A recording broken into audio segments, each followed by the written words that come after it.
Mesdames, Messieurs, bonsoir et merci de rester fidèles au programme de la télévision du Burkina.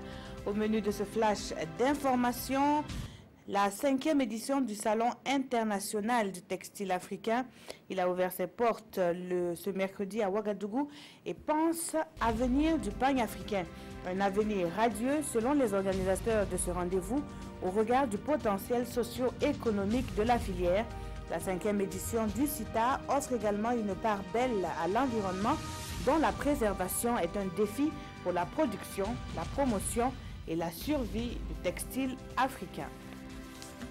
Les acteurs de l'environnement du monde sont réunis à Lyon en France à la faveur de la 28e édition de Polytech, le Salon international des équipements, des technologies et des services de l'environnement. Une trentaine de pays prend part à cette rencontre placée sous le haut patronage du président français Emmanuel Macron.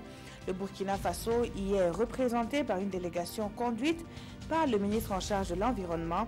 Polytech, ce sont 40 années de coopération internationale et d'innovation environnementale. À Ouagadougou, ce qui fait l'actualité, ce sont les résultats d'une étude menée par Thème Forest, un réseau de plaidoyer. Elles sont basées sur la cohabitation entre sociétés minières et communautés locales, souvent source de conflits. L'une des principales causes soulevées par l'étude est que les droits des populations impactées par l'activité minière ne sont pas toujours respectés. Les résultats présentés se veulent une aubaine pour les décideurs qui ont le devoir d'améliorer leur politique en matière d'extraction minière. Ils s'adressent aussi bien au Burkina Faso qu'aux autres pays de l'Afrique de l'Ouest.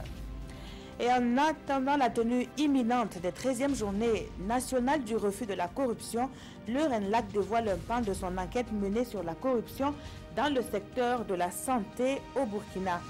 Surfacturation, utilisation de matériel public à des fins privées, détournement de médicaments subventionnés sont autant de pratiques que le réseau national de lutte contre la corruption dénonce dans les résultats de cette enquête. C'est la fin de ce flash d'information. Je vous retrouve à 20h pour la grande édition. L'information revient en direct à partir de 19h dans moins d'une heure avec Adama Koulibaly pour le JT des régions.